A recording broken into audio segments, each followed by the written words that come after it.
महासरस्वती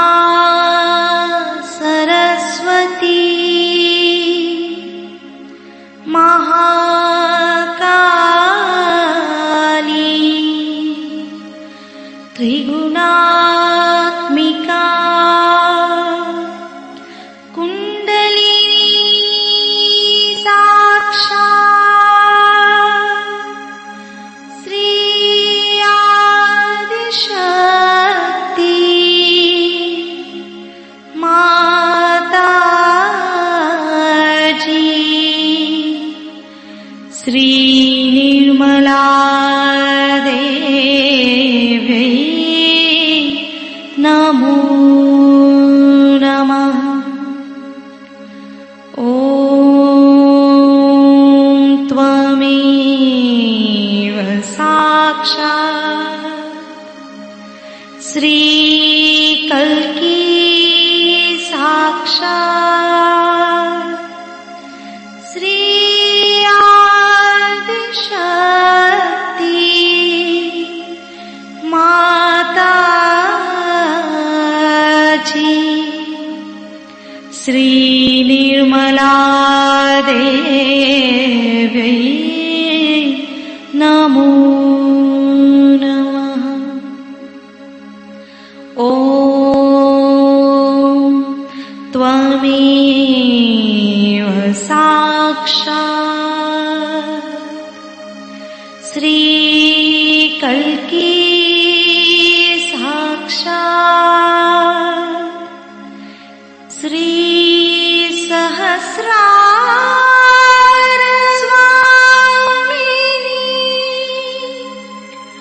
मोक्ष प्रदायिनी माताजी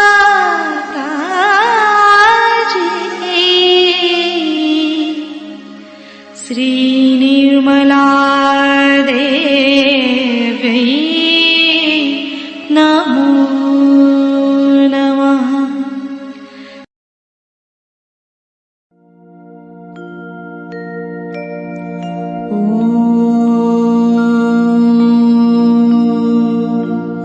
तमेव साक्षात् श्री गणेश साक्षात् श्री आदिशक्ति माताजी श्री निर्मला देवी नमो नमः।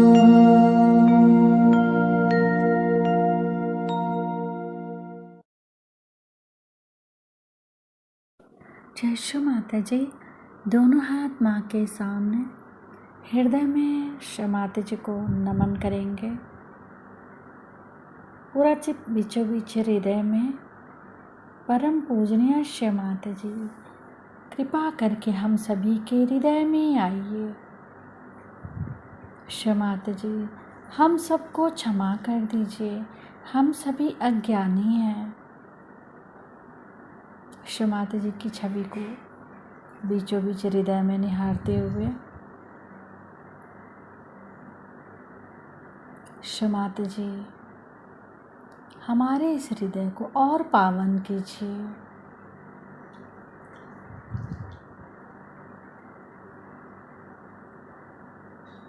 श्री माता जी आप ही तो श्री जगदम्बा भी हैं।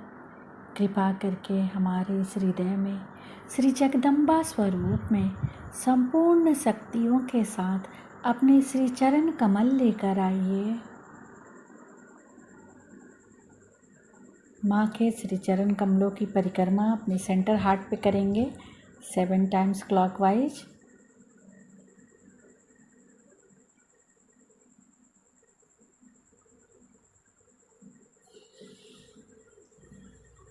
श्री माता जी हमारे इस हृदय में अपने श्री चरणों की पूजा होने दीजिए।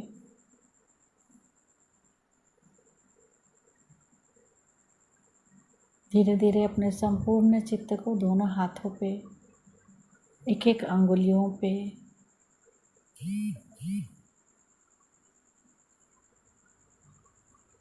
माता जी, हमारे समर्पण को स्वीकार कीजिए।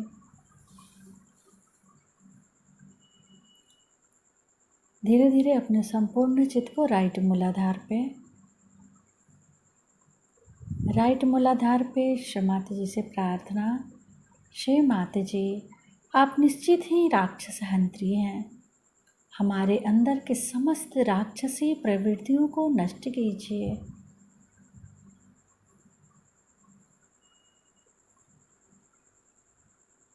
श्री माता जी, आप भी राक्षस सग्नी भी हैं। हमारे दाहिने मूलाधार के समस्त विकारों को नष्ट कीजिए। अपने संपूर्ण चित्त को राइट मूलाधार पे ही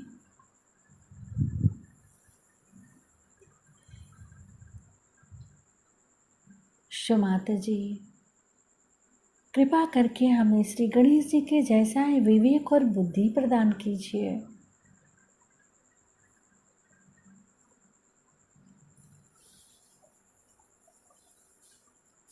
श्री कार्तिकेय मंत्र। ओम त्वमेव साक्षात् श्री महाकार्तिकेय साक्षात् श्री आदि शक्ति माता जी श्री निर्मला देव्यै नमो नमः।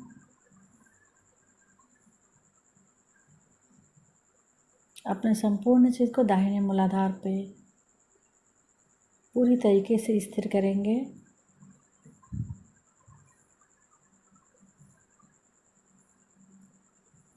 श्री माता जी, हमारे दाहिने मूलाधार में जो श्री गणेश जी का आपके प्रति पूर्ण समर्पण है, कृपा करके हमारे अंदर भी पूर्ण समर्पण दीजिए।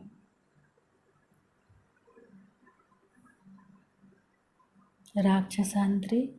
ओम त्वमेव साक्षात् राक्षसहंत्री साक्षात् श्री आदि शक्ति माता जी श्री निर्मला देव्यै नमो नमः। राक्षसधनी। ओम त्वमेव साक्षात् राक्षसधनी साक्षात् श्री आदि शक्ति माता जी श्री निर्मला देव्यै नमो नमः।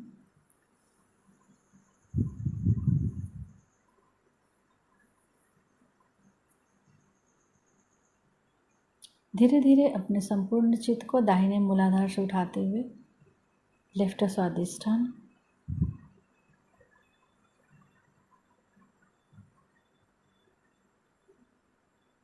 श्री माता जी, कृपा करके हमारी समस्त इच्छाओं को शोध इच्छा में बदल दीजिए। पूरा चित्त लेफ्ट स्वादिष्ठान। श्री माता जी, कृपा करके हमारी समस्त इच्छाओं को शुद्ध इच्छा में बदल दीजिए।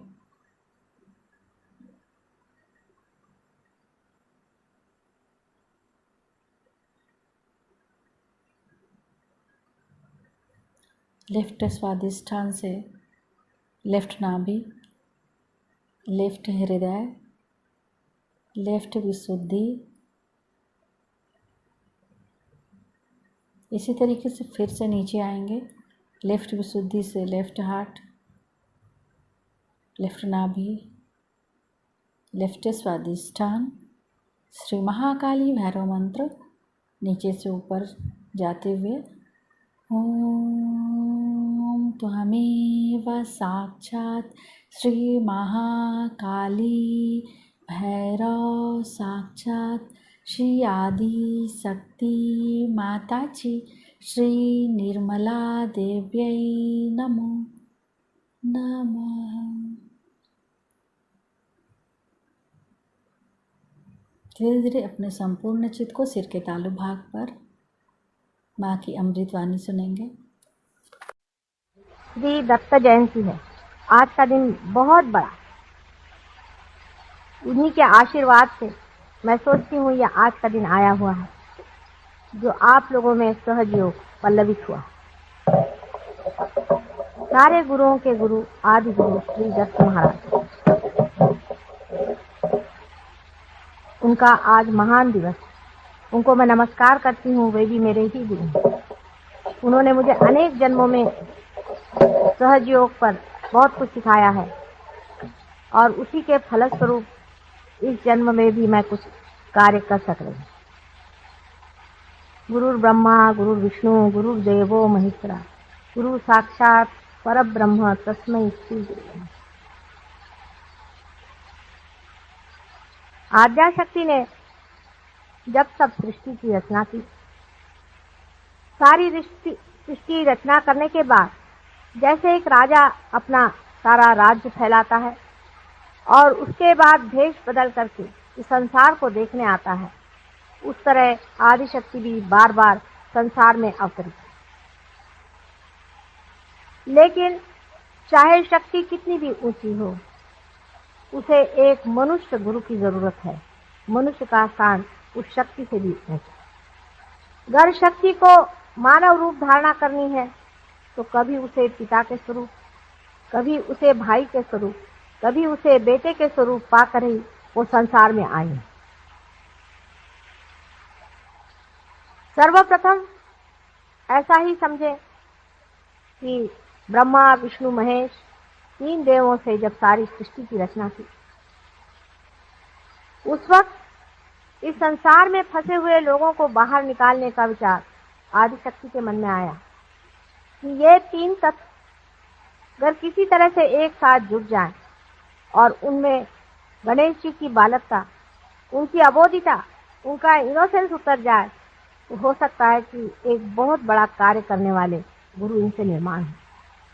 सती अनुसया के रूप में उनका साक्षात, ये एक ही ऐसी सती संसार में है जिसने कि इंसान को तारण का विचार, एक बहुत बड़ी। ये तीनों बालक अनुसुया के पास, अनुसुया का अर्थ यह है जिसमें असूया नहीं, जो किसी से मत्सर नहीं करता, जो सर्वतः प्रेम होता है, उसमें मत्सर आदि, क्रोध आदि ऐसे नगण्य क्षुद्र विचारों का कहां से स्थान है। जिसमें कोई भी असूया नहीं, ऐसी अनुसुया, उसकी परीक्षा लेने ये तीनों भी ऐसा कहा जाता है कि उनके दरवाजे गए और उस वक्त उन्होंने अपने तेज बल, ये तेज बल क्या था? ये यही माँ का प्रेम, अत्यंत दिव्य शक्तिशाली माँ का प्रेम जो उन पर बरस पड़ा और वे छोटे बच्चे हो गए। उन्हीं का एकाकार स्वरूप श्री दत्त महाराज है। एक अजीब सी विभूति है, इसका कि कितना भी वर्णन किया जाए तो कम है और समझाया जाए तो भी समझ से परे। ऐसे त्रिगुणों से भरे हुए श्री दत्त महाराज आदि गुरु के रूप में संसार में आए और उन्होंने अनेक बार इसकी शिक्षा दी कि भव सागर को किस तरह से पार किया जाए। कल मैंने आपसे बताया है कि हम संसार में अनेक धर्म बना करके लड़ाई कर रहे हैं। इसी एक श्री दत्त के अवतार अनेक बार संसार में आए। उनमें से जैसा कि मैंने आपसे कल बताया था, राजा जनक जो कि जानकी जी के पिता थे, वे भी और कोई नहीं थे पर इन्हीं दत्तात्रेय जी के अवतार। उसके बाद मच्छिंद्र नाथ, आपने नाम सुना होगा, वे भी उन्हीं के अवतार। उसके बाद ज़ोरास्टर जो 3 बार संसार में आए, वे भी उन्हीं के अवतार। उसके बाद मोहम्मद था जो कि साक्षात उन्हीं के अवतार थे। और जब उनसे बहुत बार पूछा कि भाई तुमसे भी तो पहले कोई आए होंगे, तो उन्होंने कहा कि आए थे, एक मोहम्मद था। फिर उनसे पूछा कि भाई उससे पहले कौन था? कहने एक मोहम्मद था। मोहम्मद माने जो प्रेज होता है, जिसको प्रेज लगती, जिसकी प्रेज की जाए, जो स्तुति पात्र है, वही स्तुति पात्र है जो संसार का तारण करे। वही सारे मोहम्मद जो आए थे, वही सारे दत्तात्रेय जी बार बार संसार में आते हैं। उसके बाद नानक, गुरु नानक, उनकी अगर आप वाणी पढ़ें, उनकी अगर आप बातें पढ़ें तो आपको आश्चर्य है कि उन्होंने हर बार सहज में ही बात करी। उन्होंने कहा कि सहज समाधि लीला। उन्होंने कहा है काहे रे बन खोजन जाई, सदा निवासी सदा अलेपा तो है संग समाई। पुष्प मध्य जो बास बसत है, मुकुर माही जस छाई। तैसे ही हरि बसई निरंतर, घट ही खोजो भाई। घट ही खोजो, अंदर ही है, अंदर ही उसे प्राप्त करो। हम तो कविता गा रहे हैं, गाना गा रहे हैं, जो उन्होंने हमें डिस्क्रिप्शन दिया था उसे रटे जा रहे हैं। हृदय के ही अंदर बसे हुए इस परम तत्व को खोजने की बात अनादि काल से या आदि गुरु बार बार जन्म संसार में ले करके और कर। मोहम्मद साहब की जो लड़की थी, कल भी मैंने बताया है, इसके बाद शिया जाति शुरुआत। मुसलमानों में शिया नाम की जाति, शिया शब्द जो है वो शिया से आया। शिया से आया हुआ शब्द शिया हो गया। शिया माने सीता जी। आप अगर यूपी में जाएं तो सीता जी कोई नहीं कहता है, सिया जी सब कहते। सियावर रामचंद्र की सब सिया का नाम लेते। वो स्वयं सीता जी की स्वयं आदि शक्ति। और उनके जो दो बेटे हुए थे, हसन और हुसैन, जिन्होंने कितने ही दुष्टों का नाश किया। उसके बाद तंग आकर के जब वो भी मर गए, उसके बाद दूसरे जन्म में उन्होंने सोचा कि अहिंसा को प्रस्थापित किया जाए, हिंसा से कुछ काम नहीं बना। एक नया एक्सपेरिमेंट करने के लिए उन्होंने बुद्ध और महावीर के रूप में जन्म।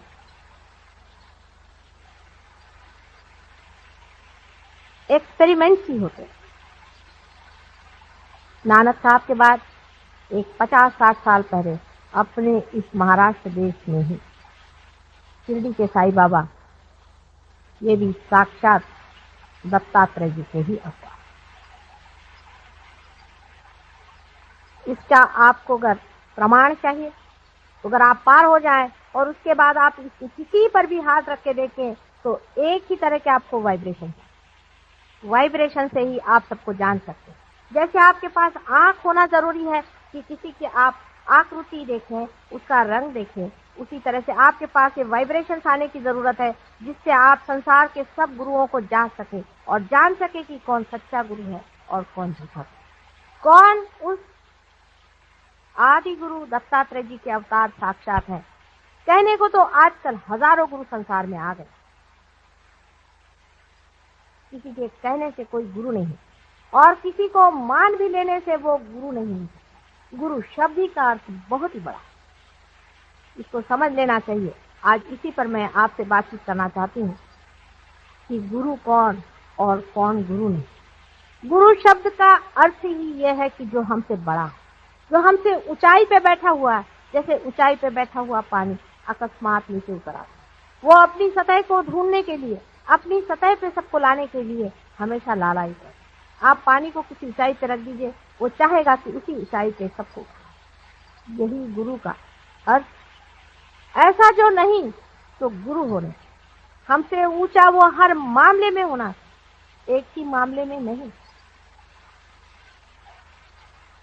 इसलिए आजकल जो गली और रस्तों रस्ती हम लोग गुरुओं को मान रहे हैं, उनको याद रखना चाहिए कि गुरुओं की हजारों पहचान। जो गुरु परम तत्व की बात करते हैं वही साक्षात गुरु हैं। जो परमात्मा की बात करते हैं और परमात्मा ही के ओर आपको उठाते हैं वही गुरु है।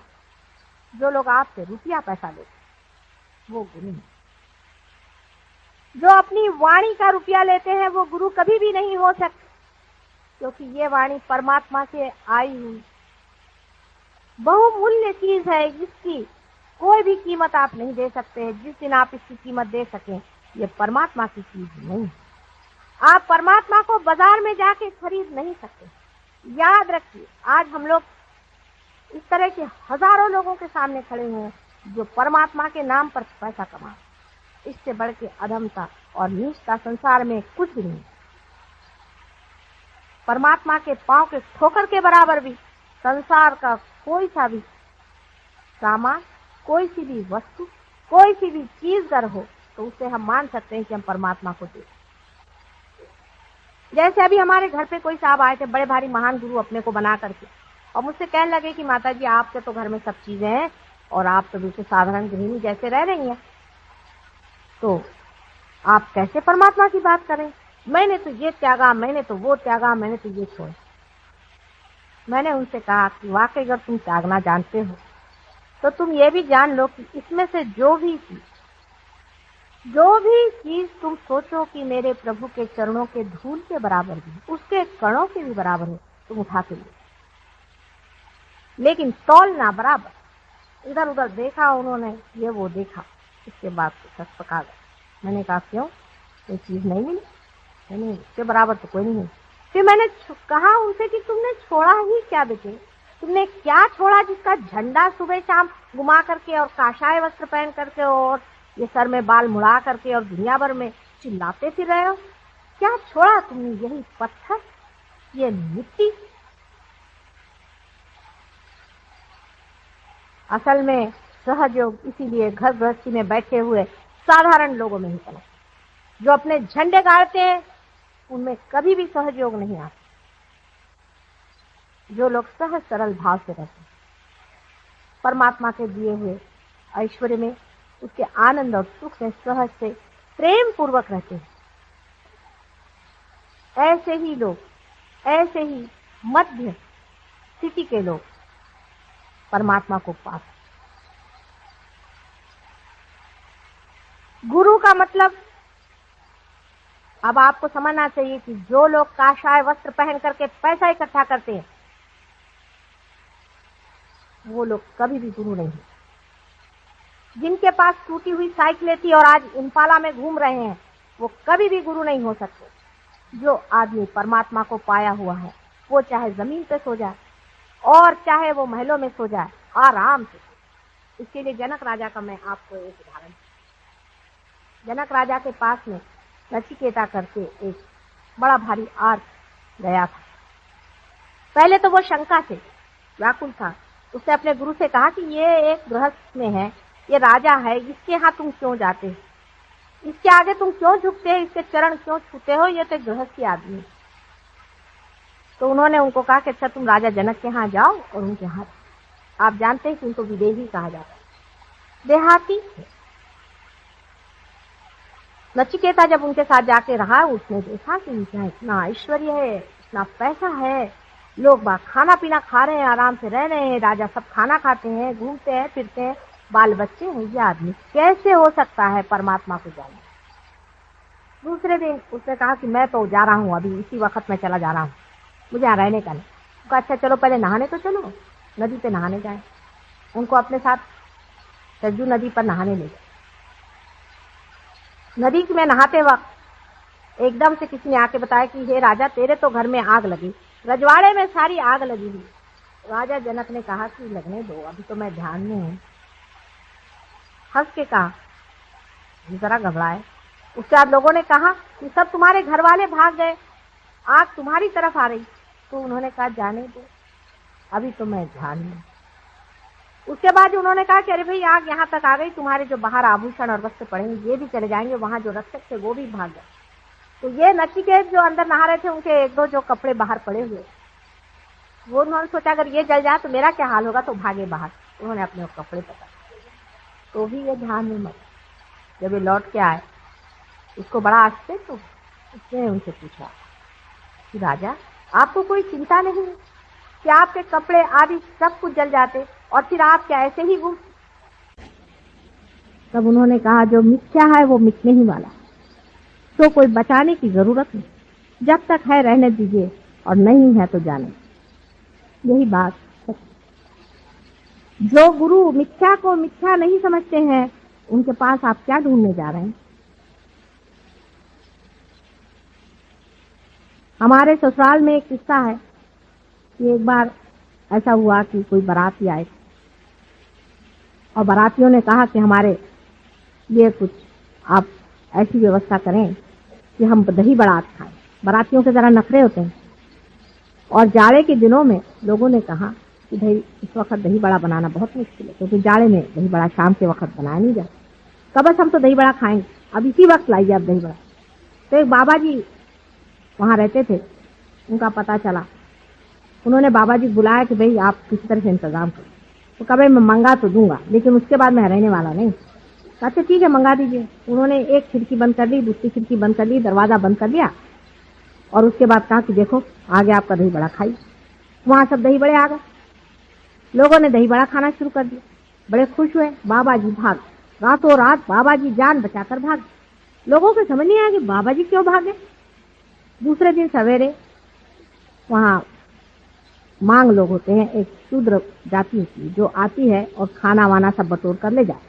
वो आए और उन्होंने देखा बर्तन वगैरह को, कहने अरे हमारे कुल्हड़ कौन उठा के लाया, ये तो हमारे कुल्हड़ थे, ये कौन उठा के लाया।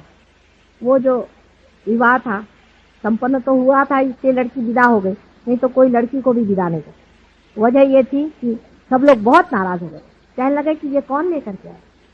हमारे पूर्वजों में समझ लीजिए हमारे पिता के ही थे। लोग इन सब चीजों में विश्वास ही नहीं करते थे। इसे भानामती कहा जाता था महाराष्ट्र में पहले। ऐसी चीजों में कोई भी विश्वास नहीं करता था कि ऊपर से कुछ चीज चली आ गई और उन्होंने दही बड़े खा लिए। अब क्या परमात्मा को कोई और धंधा नहीं दही बड़े खिलाने के सिवा? आप लोगों को भी सोचना चाहिए कि आप लोगों को दही बड़े खिलाने का ही उनको एक धंधा बचा हुआ। जब आप किसी को इसलिए गुरु बनाते हैं कि वो आपको 200 रुपया पकड़वा देते हैं, मैं कहती हूँ ऐसे ही दाता लोग अगर हैं तो इस देश का इकोनॉमिक प्रॉब्लम ही सॉल्व कर दीजिए, सबको दीजिए। घड़ियां मंगाते हैं स्विट्जरलैंड से बनी हुई, एक भगवान से बनी हुई घड़ी मंगा दे तो मान ले। इस चीज को सोच लेना चाहिए कि हम लोग उसी सुप्रीम को पाना चाहते हैं, उसी परम को पाना चाहते हैं। पर आपकी भी तो खोज इन्हीं जड़ वस्तुओं में है, इन्हीं पत्थरों में है, इसीलिए आप इन लोगों को गुरु मानते। रुपया भी जाता है, पैसा भी जाता है। जब आपका सब पैसा निकल जाता है तब आप मेरे पास आते हैं। कल ही एक स्त्री आई थी, आपने देखा था किस तरह से नाच रही थी, कूद रही थी। मैंने कहा आप क्यों आई भाई? कहने लगे क्या करें आप तो हम ऐसे हो गए। मैंने कहा अच्छा है, लोग पागल तुम्हें बनाए और पागल खाना मैंने खोल रखा। तुम वहां क्या खोजने गई? क्या नाचने कूदने से परमात्मा मिल सकता है? हमारे मानव के जितने भी कायदे कानून बने हैं उसमें उन लोगों को इसका अंदाज ही नहीं है कि मनुष्य कितना घृणित हो सकता है। जिन्होंने भी बनाए हैं बहुत शालीन और अच्छे शुभ लोग थे। उन्होंने उस घृणता को और उस दुष्टता को पहचाना ही नहीं कि मनुष्य अंदर से कितने गंदे कामों में फंसा हुआ। अगर वो लोग जान जाए तो नए कायदे बनाने पड़ेंगे इन लोगों को सबको पकड़ने के लिए। ईसा मसीह को तो इन्होंने उठाकर सूली पे चढ़ा दिया, वो आसान था, लेकिन इन लोगों को तो कोई पकड़ ही नहीं पाता जो रात दिन आपसे रुपया खसोट करके और आप लोगों का सर्वनाश करने पर लगे हैं और कल आपके बच्चों को पागल खाने में भेजने के लिए तैयार बैठे हुए। कभी आप लोग इधर भी आंख उठा कर और सोचिए कि ये क्या है। परमात्मा के नाम पर जड़ वस्तुओं को बांटना कहाँ की भलमानसियत। आप भी क्या कभी सोचते नहीं? कलयुग में तो मैं सोचती हूँ कि मनुष्य के पास इतनी प्रगल्भ बुद्धि है, इतनी उसके अंदर सूझबूझ है, क्या वो सारी अपनी बुद्धि को बेच खाता है कि वो समझता नहीं कि ये एक तरह का मेस्मरिज्म है और एंटाइटमेंट है, जिसकी वजह से हम ऐसे पागल जैसे उसके पीछे भाग रहे हैं और अपने अंदर झूठे बिल्कुल मिथ्या ही विश्वास अंदर में करके कि हम बड़े शांति में बैठे हुए हैं, अपने से भी भुलावा कर रहे हैं और दूसरों से भी भुलावा कर रहे हैं। जब आप रियलाइजेशन हो जाता है तो बहुत दूर जाने की जरूरत नहीं, बहुत पढ़ने की जरूरत नहीं, आप समझ सकते हैं कि आप रियलाइज इसमें आप में एक जरा अंदर से शांत है। मैं देखती हूँ कि इतने लोगों के गुरु हैं और 30-30, 40-40 साल में हार्ट अटैक आकर के लोग मर जाए। असंभव की बात है। अगर आप में रियलाइजेशन का जरा सा भी तत्व एक बार जाग उठा है तो हार्ट अटैक तो क्या कोई एक्सीडेंट भी होना मुश्किल है। ऐसे ऐसे उदाहरण हमारे अंदर है। एक छोटा सा लड़का अभी परसों बता रहे थे कि ट्रेन से आ रहा था और ट्रेन पूरी उलट गई। जिस डिब्बे में वो बच्चा था उसमें से एक भी आदमी को चोट भी नहीं और वो पार बचा। आपके ऊपर देवता मंडराना चाहिए। अगर दिव्य नहीं उतर सकता तो ऐसा रियलाइजेशन क्या।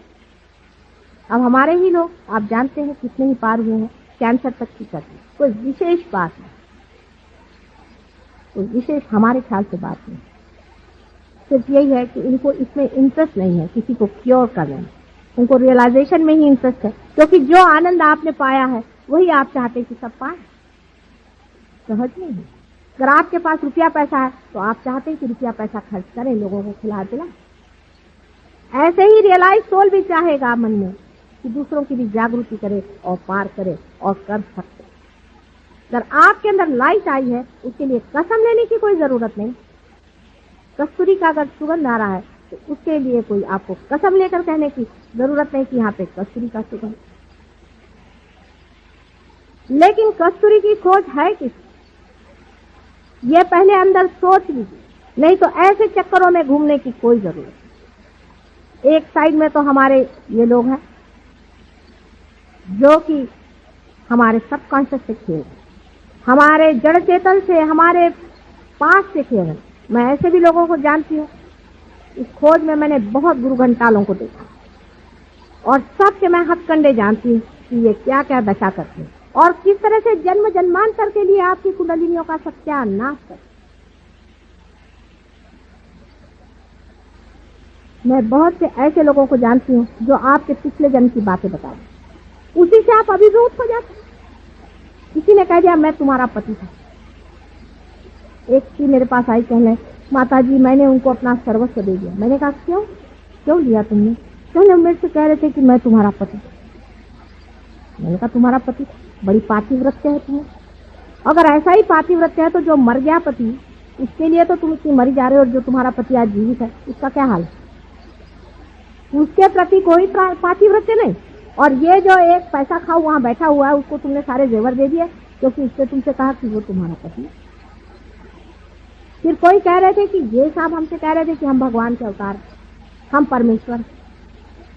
अरे कोई कहने को अपने देश में किसी को क्या लगता? झूठ बोलने में तो हम लोग पक्के माहिर हैं। कोई सी भी झूठ बोल दीजिए, इसको साइकोलॉजी में स्टिग्माइज्ड पर्सनालिटी, आप पढ़ेंगे साइकोलॉजी तो आप समझ सकते हैं कि साइकोलॉजिस्ट ने भी इनका पता लगाया है। नहीं लगाया ऐसी बात नहीं। बड़े चोर लोग खड़े होकर के जो चाहे तो अंट शंट बकने लग जाते और लोग उसे विश्वास करने लग जाते। ऐसा बाइबल में भी कहा गया है कि ऐसे बहुत से संसार में आए, संभल के रहिए। कहने लगे हम भगवान। अरे भाई भगवान है तो उसकी कोई शक्ति भी तो होती है। एक महाशय जी मुझसे कहने लगे, मैंने उनसे कहा कि आपके पास में इतनी औरतों का जमागत क्यों भाई? आप दरवाजे बंद बंद करके ये क्या कर रहे हैं? क्योंकि भगवान के नाम पे ये काम क्या करें? क्योंकि किसी स्त्री पर बहुत उन्होंने अत्याचार किया था। मुझे आकर प्राइवेटली बताती। मैंने कहा तुम कोर्ट में जाके बताओ, ये आदमी पकड़ा जाए। उनको हम कोर्ट में कैसे बताएं? हमारे ऊपर आफत आ जाएगी, हमारी इज्जत है, हमारी फैमिली है। तो मैंने कहा जब तुम कोर्ट में नहीं बता सकती तो इसका कैसे पार है? तो वो महाशय से जाकर जब मैंने कहा कि तुम ये क्या कर रहे हो, क्यों ऐसा पाप धो रहे हो, क्या तुमको इससे मिलेगा परमात्मा के नाम? तो उससे कहने लगा तुम्हें नहीं मालूम मैं श्री कृष्ण हूँ। मैंने कहा वाह भैया, शकल तो आपकी भूत जैसे और आप श्री कृष्ण बने। आप श्री कृष्ण कैसे हुए? मैंने कहा श्री कृष्ण को आप कितना जानते हैं? जिसने 5 साल की उम्र में कालिया का मर्दन किया था उसके सर पे चढ़ के वो कहा। और मैंने कहा मैं आपकी दाढ़ी ऐसे नोच लूं तो अभी उठ नहीं सकेंगे। मजाक ही में मैंने कह दिया। बाद में सुना था किसी ने उनकी दाढ़ी आधा घंटा पकड़ी रही थी, वो हिलते रहे वैसे। मैंने तो यही कह दिया। ऐसे श्री कृष्ण पैदा होने लग जाए। दूसरे साहब कहने लगे कि मैं औरतों को इसलिए नग्न करता हूँ क्योंकि कृष्ण ने औरतों को नग्न किया। बताइए कहाँ की बेवकूफी की बात है। श्री कृष्ण 5 साल की उम्र में बच्चों जैसे उनकी लीला थी, औरतों के साथ में उनको क्या लगी? और 5 साल का बच्चा, उनसे बहुत गहन अर्थ। वो तो सहज योग क्रीड़ा कर रहे थे। 5 साल के बच्चे के लिए कौन बड़ा और कौन छोटा, उसको सब ये समझता था। 5 साल के भी नहीं थे, उससे भी छोटे थे। तो मैंने उनसे कहा अगर यही बात थी तो काहे के लिए द्वारिका में बैठे हुए वो द्रौपदी के वस्त्रहरण के वक्त में दौड़े गए थे वहां? शंख चक्र गदा पद्म गरुड़ लई सिधारे, क्यों सिधारे? क्यों सिधारे थे? अगर उनको स्त्री की पवित्रता का कोई ख्याल नहीं था तो ये आप जवाब दीजिए। इस पर वो श्री कृष्ण जी चुप हो। कहाँ तो एक उंगली पर गिरी को पकड़ने वाले वो श्री कृष्ण, और आजकल हर एक गली में और बाजार में मिलते हैं। जहाँ जाइए वहाँ एक श्री कृष्ण है, एक शिव जी भगवान। कहाँ शिव जी भगवान, कहाँ श्री कृष्ण? कुछ आपकी बुद्धि बच गई है या नहीं? मुझे कभी कभी बड़ा आश्चर्य, बहुत ही आश्चर्य होता है कि मनुष्य जो कि बुद्धि की इतनी प्रगल्भता में पहुंच गया, जिसको परमात्मा ने सारी ही बुद्धि के आवरण खोल दिए, ऐसे मनुष्य के बुद्धि में धर्म के मामले में इतना पर्दा क्यों? अपने ही देश में नहीं है, इसकी तो बात यह है कि परदेश में भी इस कदर अंधकार। एक वहां योगी जी पहुंचे हुए थे, उनके शिष्य हमसे मिलने आए। वो हमारे सामने आए, देखते क्या उनका आज्ञा चक्र और नाभि चक्र दोनों को गोल घुमा दिया और वो भजन गा रहे हैं। उन्हीं उल्टा घुमाने का मतलब है आदमी जो पागल होता है, अब आप अगर पार हो जाए तो आप भी देखिएगा, जब आदमी पागल हो जाता है तो उसका आज्ञा चक्र और नाभि चक्र उल्टा घूमता। ये सब प्रेत सिद्धता, स्मशान सिद्धता हमारे देश में, भारतवर्ष में पुराने जमाने से चली आ, उसके बारे में हमारे यहाँ कोई जानता नहीं है, ऐसी बात नहीं। लेकिन उसकी और ये जरूर है कि आधुनिक शिक्षण व्यवस्था में उधर ध्यान नहीं दिया। इसको मराठी में भी कहते हैं कि करणी। ये जो देवियां आती हैं किसी के बदन में और हम लोग उनको कुंकू लगाने जाते हैं, उनके अंदर भूत आते हैं, हमें समझ में क्यों नहीं आता। ये सब प्रेत विद्या और स्मशान विद्या है। इसका भी एक बड़ा भारी साइंस है, उस पर भी मैं कभी चाहे तो बताऊंगी आपको, पर आज दत्त महाराज के चरणों में खड़ी हूं। इसको भी जान लेना चाहिए। ये सब महामूर्खता के लक्षण हैं जो हम ऐसे दूसरों के हाथों में अपने को बेच। कम से कम अपनी बुद्धि को सही रखें, थोड़ा सा झटक के सोचें। जब कभी भाषण में आप जाएं तो आप सोचिए कि आदमी बोल क्या रहा है और कर क्या रहा है। इसका बोलना और करना, इसमें अंतर वो कभी भी गुरु हो ही नहीं सकता। इसको आप समझ। अभी हम कहें कि हम ऐसे हैं वैसे हैं और कल हम लपके संसारिक चीजों के पीछे में, तो हम कभी भी वैसे हो नहीं। यानी संसार कोई व्यर्थ की चीज नहीं है, लेकिन साक्षित्व तो कम से कम गुरुओं में आना चाहिए, कम से कम। कुंडलिनी के बारे में भी बहुत से गुरु निकले हैं जिनके बारे में आप मुझे बताना था। कल भी मैंने बताया था कि भगवान के पास में कोई घड़ी नहीं है कि जो वो कह दे कि 4 बजे मैं तुम्हारी कुंडलिनी जागरूक कर दूं। ये सब भूतों की व्यवस्था। इस पर एक आपको मैं बड़ा अच्छा उदाहरण देती हूँ। डॉक्टर लैंग करके एक बड़ा भारी डॉक्टर लंदन में रहता था। उसने कुछ बहुत शोध किए थे और वो चाहते थे कि लोगों को उसे क्योर किया जाए, लेकिन अकस्मात उनकी एक एक्सीडेंट में मृत्यु हुई। इसके कारण वो अपना जो शोध था लोगों को बता नहीं पाए। तो उन्होंने, जब उनकी मृत्यु हो गई, हम जब मरते हैं तो पूरे नहीं मरते, थोड़ा सा हिस्सा गिर जाता है, बाकी सूक्ष्म शरीर जीवित है। तो उन्होंने इस सूक्ष्म शरीर में यह सोचा कि चलो किसी के अंदर घुस कर ही प्रवेश करके दे। तो एक वियतनाम में एक सोल्जर लड़ रहा था, उसके शरीर में उन्होंने प्रवेश किया और उससे कहा कि तुम मेरे लड़के के पास चलो और उससे ऐसी ऐसी बात बता। अब ये सोचे कि डॉक्टर लैंग को ऐसा ही करना था, तो अपने लड़के के अंदर क्यों नहीं घुसे, क्योंकि जानते थे कि इसके कुछ परिणाम भी। तो उन्होंने कहा कि अच्छा तुम मेरे लड़के से जाकर सारी बात बताओ और उसको हमारी बात पट जाए। जब ये सोल्जर उस लड़के के पास गया और उसे जाकर बताया तो वो इस बात को मान गया। उसने कहा कि हाँ, ये तो सब बातें सिर्फ मेरे पिताजी से और किसी को मालूम नहीं। उसने कहा चलो तुम क्लिनिक खोलो। उन्होंने एक बड़ा भारी एक ऑर्गेनाइजेशन बनाया जिसके मातहत वो लोगों को ठीक करते। अब डॉक्टर लैंग के साथ बहुत से और डॉक्टर उनके साथ जुड़ गए, वो भी ये कार्य करते थे। अभी तक वो हो रहा है कार्य। वो आपसे बताते हैं कि आप अगर उनको चिट्ठी लिखे हमें तकलीफ है, शिकायत है, आपसे बताते हैं अच्छा 5 बजे शाम को बराबर इस वक्त आपके अंदर कुछ हो। कोई ना कोई अंदर व्यक्ति घुस करके आपके साइकोलॉजी में, साइकी में, जिसको हम सुपर ईगो कहते हैं, उसके अंदर घुस के और इस कार्य को करते। एक भूत निकाल के दूसरा भूत बिठा दे। अगर आप शराबी कबाबी होंगे तो शराब कबाब ठीक हो जाएगा, क्रोध आने लग जाएगा। ये इन लोगों का कार्य है। पर बेचारे बहुत सीधे हैं, क्योंकि वो लोग कम से कम ये तो कहते हैं कि हम स्पिरिट का काम करते हैं, वो ये नहीं कहते कि हम भगवान का काम करते हैं। लेकिन अपने देश में तो लोग पक्के भूत नहीं राक्षसों का काम करते हैं और उसको भगवान का नाम लेते हैं। ऐसे लोग अगर किसी को थोड़ा सा ठीक भी कर दें तो उससे क्या फायदा। कुंडलिनी जिससे खराब हो, अपनी माँ पे जहाँ चोट है, ऐसी जगह जाने की कोई जरूरत नहीं। आज नहीं कल आप लोग जरूर पार हो जाइएगा, लेकिन गलत रास्ते पे मत जाइए। एक बार आपकी कुंडलिनी खराब हो जाएगी तो मैं उसमें कुछ भी नहीं करता, सारा ही कार्य खत्म हो जाएगा। जिन जिन की कुंडलिनियां खराब हो गई है, आप लोग जानते हैं, आप में से बहुत से लोग पार हुए हैं, कितनी तकलीफें हमने उठाई। कुछ लोगों पर तो हाथ रखते वक्त इन लोगों के हाथ में बड़े बड़े ब्लिस्टर था, बहुत बड़े बड़े ब्लिस्टर था, और उन लोगों से जब मेरे और हाथ करते उनको भी कभी कभी थोड़ा थोड़ा मिक्सचर जैसा आ जाता है, पर जलता तो बहुतों का हाथ है।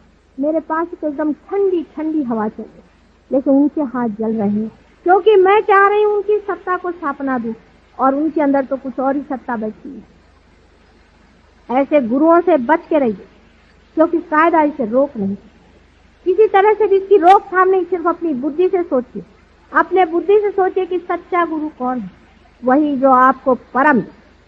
उस पर अभी मेरे एक औरत ने मुझसे सवाल पूछा था, बहुत मौके का सवाल था। उसने मुझसे पूछा कि क्या आपने और भी कोई रियलाइज सोल्स दुनिया में देखे हैं जो कि आपके पास आए बगैर हैं? ऐसे तो बहुत हो चुके और अभी भी हैं। तो इसी कारण मैं अपने बहुत से शिष्यों को लेकर कोल्हापुर से दूर 25 मील दूरी पर एक जंगल में, पहाड़ी के ऊपर 7 मील दूरी पर गगनगढ़ में आज उनका बहुत बड़ा उत्सव है, जिसके लिए मेरी सारी शुभेच्छा है। वहां पर एक बड़ा भारी जीव है, मैं इनको ले गई। मैंने कहा तुम ऐसे हाथ रखो, बस हाथ के सहारे की। इसके वाइब्रेशन आ रहे माँ, कि कौन सा जीव यहाँ है, क्यों वो जंगल में चले गए? ये भी सोचने की बात है। जितने भी बड़े बड़े पहुंचे हुए लोग होते हैं जंगल में रहते। आपने नित्यानंद जी के लिए कहा, जो कि असली में बहुत बड़े पुरुष थे, कि वो अगर कोई भी आता था उनको पत्थर मारते थे और कहते थे भाग जाओ यहाँ से, निकल जाओ। हमारे नागपुर में ताजुद्दीन बाबा थे, उनके लिए भी लोग ऐसा बने। वो तो जंगल में ही रहते थे बेचारे, अब वहां आबादी हो गई। क्यों ये लोग जंगल में भाग जाते हैं? उसके 2-4 कारण। अभी आपने देखा होगा, यहाँ छोटे बच्चे बैठे थे, उनके हाथ जल रहे थे, खूब यूं कर रहे। इसी तरह से उनके बदन जलने लगते हैं। बहुत से साधु तो बेचारे पानी में ही रहते हैं, क्योंकि आप लोगों की जो साइकी है, सुपर ईगो है, उसमें बैठे हुए भूत इनको जलाने के लिए लगे, इन भक्तों को सताने के लिए लगे हैं। इसलिए वो जंगल में भाग के खड़े थे, क्योंकि आपको तो पता नहीं आप कर क्या रहे हैं, आपके वाइब्रेशंस आपको समझ कहाँ आते हैं। इसलिए बेचारे जंगलों में जाकर के बैठे हैं कि बाबा बचाओ इन्हें। उनको तारण आरण वो कहाँ से करें? गगनगढ़ के महाराज का ही देखिए, उन्होंने बहुतों को तो ठीक किए, लेकिन क्या है, उनकी उंगलियां टेलीस्कोप के जैसे अंदर चली, पांव की उंगलियां भी ऐसे अंदर चली गई। बेचारे शेर पर या सिंह पर सवारी करते हैं, उसके बाद अलावा उधर से उधर जान। लेकिन जब मैं उनके पास पहुंची, जो लोग मेरे साथ थे उन्होंने भी देखा, उन्होंने फौरन मुझे पहचाना, कोई शंका ही। उन्होंने आज तक मुझे इस जन्म में नहीं देखा, लेकिन बहुत सालों से मेरे बारे में वो जानते ही थे। उम्र में भी मेरे से बड़े हैं। चले, मैं बहुत सालों से आपका इंतजार करा था माँ, आज हमारा कितना भाग्य कि आप पधारे। वो नाथपंथी हैं, इसलिए मच्छिंदर नाथ के ही वो और बड़े पहुंचे हुए थे। ऐसे ही मैं हिमालय पर भी गई थी, वहां पर भी मुझे मिले। ऐसे ही हरिद्वार में 1-2 हैं, बहुत ही कोह में रहते हैं। मैंने उनसे कहा बाहर आने का मौका, मैं तुमको बताऊंगी कि अपनी शक्ति को कैसे बचाना और किस तरह से इन लोगों का प्रहार वापस लौटाना है। मैं बैठी हूँ, तुम आओ तो सही, सबको मैं ठीक कर। इनकी भी मैं नानी हूँ, आ जाओ। बहुतों ने कहा है कि माँ आएंगे, जरूर आएंगे, लेकिन हिम्मत जुटती नहीं बेचारों की, क्योंकि उनके हाथ पैर तोड़ दिए, उनके बदन में छाले डाल दिए, उनको जला दिया। राक्षसों के काम समझ लीजिए कि 10 राक्षस और 6 राक्षसी अभी तक मैं जोड़ पाई, ये जन्म लेकर इस कलयुग में आए हैं। आजकल के जमाने में अगर समझ लीजिए रावण आ जाए तो वो अपने को कहने नहीं वाला कि मैं रावण, वो तो अपने को भगवान ही कहेगा। तो रावण कहे तो अभी कैद में बंद न हो जाए। रावण की पहचान, राक्षसों की भी पहचान है, वो भी मैं आपको बता देती हूँ, आप देखिए, आपको फायदा हो। जिस आदमी की आंख बिल्ली के जैसे, आप बिल्ली की पहले आंख देखिए तब आपको समझ में, क्योंकि बहुत से लोग बहुत सी चीजें देखते ही नहीं। बिल्ली की आंख जैसे उसके अंदर की पुतली होती है, प्यूपिल होती है, आप देखते देखते एकदम छोटी होते तो गुल हो जाती है। ऐसे ही राक्षसों की आंख होती है। मैं सबको जानती हूँ अच्छे से, हर एक जन्म में मैंने इन लोगों को देखा। इनकी आंख से आप पहचान सकते हैं कि ये लोग राक्षस हैं। उनकी आंख की पुतली एकदम छोटी होकर के गुल है, ये पहचान। कहने को वो भगवान कहे, नहीं तो और कुछ है। राक्षस लोग, और इन लोगों ने बहुत सी सिद्धियां प्राप्त कर ली हैं। ये हमारे भोला शंकर जी का काम है, क्या करें। उन्होंने बहुत सारी सिद्धियां प्राप्त कर ली। जैसे रावण को एक सिद्धि थी कि जब वो बोलते थे और भाषण देते थे तो नाभि चक्र में वो ऐसे कुछ काम कर जाते थे कि वहां पर एक एक भूत बैठ जाता। हजारों लोग अभिभूत होकर के उनके कहने को सुनते थे। यहाँ तक कि राम को लड़ने के लिए कोई तैयार नहीं था, उन्होंने सबको तैयार कर। इसी तरह से महिषासुर की भी थी। सारे ही असुरों की अपनी अपनी उन्होंने सिद्धियां की हुई थी आप जानते हैं, और इसी सिद्धियों के कारण वो लोग हमेशा अच्छाई का दमन करते रहे, प्रकाश को दबाते रहे और अंधेरा बढ़ता है। आज कलयुग में बराबरी है, सारी बराबरी है, और आप सोच रहे हैं कि मेरे दो ही हाथ हैं। आप ही लोगों का कार्य है। आपको आश्चर्य होगा कि देवता भी एक तरफ बैठे हुए हैं और राक्षस भी एक तरफ बैठे। घमासान युद्ध चल रहा है। आज जो दुर्भिक्ष देश हैं, जो परेशानियां, क्या आप सोचते हैं आपके करने की वजह से? बिल्कुल भी। ये दुष्ट और राक्षस बैठ करके प्रेत योनियों से सारे कार्य करा के आपको संतुष्ट करें, जिससे आप किसी तरह से दौड़ कर इनके ही चरणों में जाए। ये सब इन्हीं का कार्य है। और अगर इन लोगों को हटाना है तो अपने अपने अंदर में जोत जलानी है। अगर इसको प्रकाशित करना है तो सबको अपने अंदर एक एक दीप जलाना। आप स्वयं एक दीप छोड़े। और आश्चर्य तो यह है कि इस वक्त परमात्मा भी यही चाहता है कि मनुष्य ही श्रेष्ठ है, मनुष्य ही कार्य करे, मनुष्य ही वो परमात्मा स्वरूप को जाए। और जिसको हम अति मानुष कहते हैं, जिसे हम सुपरमैन कहते हैं, उसकी स्थापना है। एक नया डायमेंशन आपके अंदर आने वाला है। सिर्फ यह है कि उसको लेना सीखे, उसको पाना सीखे।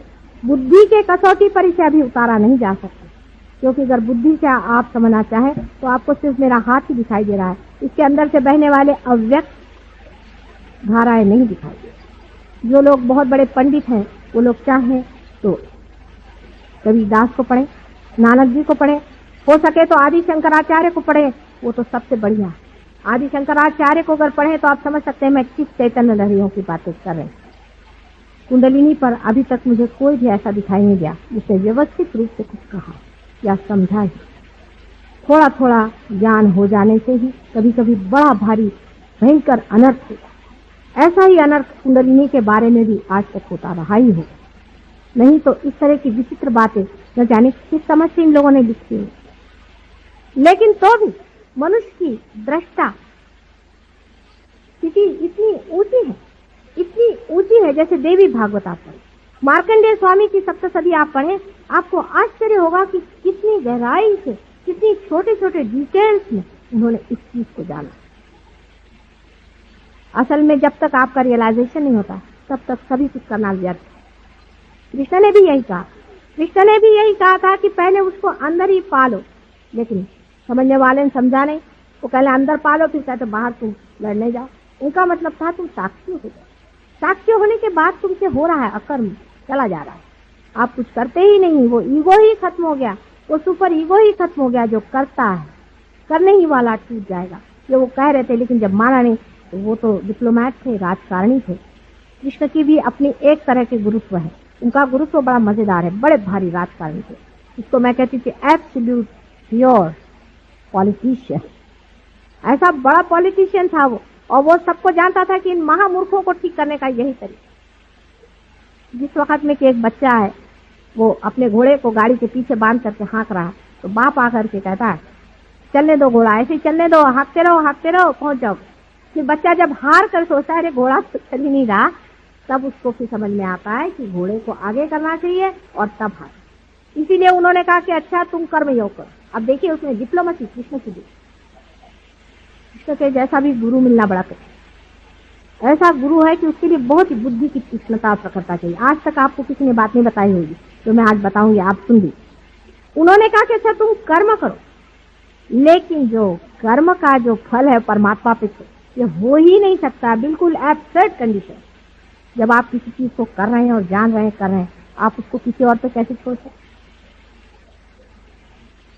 घोड़ा पीछे करके ही हाँकने को कह रहे हैं। दूसरा उन्होंने कहा कि तुम भक्ति करो। देखिए इसमें भी देखिए बड़ा सुंदर है, तुम अनन्य भक्ति करो। जब दूसरा कोई नहीं रहे तब भक्ति कैसे होने वाली है? मतलब ये कि जब मिलन हो गया तब भक्ति किसकी करनी? उन्होंने कहा पुष्पम फलम तोयम, जो कुछ भी तुम मुझे दो मैं ले लूंगा। लेकिन देने के वक्त उन्होंने यही कहा है कि तुम अनन्य भक्ति करो। एब्सर्ड बात है, क्योंकि एब्सर्डिटी पे ही आदमी का सर चकराएगा और तभी वो ठिकाने से आएगा। वो सोचते नहीं थे कि ऐसे आदमी क्या खलाने वाली। पर मैं तो माँ हूँ, और माँ चाहे तो बात कहनी भी पड़े तो भी कह डालेगी कि बेटे ऐसा नहीं मानो। जब तक हो सकेगा तब तक कहेगी, गला फाड़ फाड़ कर अपने बच्चे से कहे। माँ का हृदय और होता है, इसे डिप्लोमेसी नहीं झेली जाती। बहुत देर, बहुत हो गया, बहुत खुश, बहुत परेशानी, लोग कष्ट इस चीज में भरमार। अब जरूरत है इस चीज को करने की, और हो रही है। आप लोग भी इस चीज को पा रहे हैं। जिन्होंने पाया है, जिन्होंने जाना है, वो कल भी यहाँ पर प्रोग्राम है, उसमें जरूर आए। जिन्होंने नहीं पाया है वो भी आए। हमारे यहाँ और भी जगह भारतीय विद्या भवन में हम लोग हमेशा के लिए चाह रहे हैं कि कुछ ऐसी जगह बने जहाँ लोग आते रहें। यहाँ पर बहुत से लोग ऐसे हैं कि जो पार हो गए हैं, और भी करते हैं। जागृति तो आप पार होते ही दे सकते हैं। लोग चक्रों के बारे में बहुत जानते हैं, बहुत कुछ ज्ञानी हो गए, और कुछ लोग ऐसे भी हैं कि जो पार भी करा सकते। हिंदुस्तान की ये गरिमा है, ये देश हमारी योग भूमि, सारे संसार के देशों से भी ऊंचा अपना देश। इस देश के वाइब्रेशन जो है हाईएस्ट, इसमें कोई शंका नहीं। और सारे ही संसार की रीढ़ की हड्डी ही अपना देश है, और इसी में कुंडलिनी का स्थान है, जो सारे ही संसार को एक दिन ठीक कर सकती है।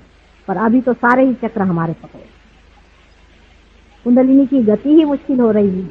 आप अगर अपने अपने चक्र छुड़ा लें तो हो सकता है कि इसी देश में से ही वो संदेश बाहर जा सके, जिससे कि सारा संसार बदल करके एक दूसरे रास्ते पर आकर खड़ा होगा। यहाँ सत्ययुग का ही आवाह है, और सत्ययुग भी आने वाला। ये सत्ययुग के आने की बात है, लेकिन अब यह आपकी स्वतंत्रता और आपकी सत्ता पे छोड़ा गया है कि आप चाहें तो इसे ले या संहार की ओर जाए। ऐसे ही कैंसर जैसे रोग और युद्ध जैसी बातें, ये सब हमारे संसार को खत्म करेंगे।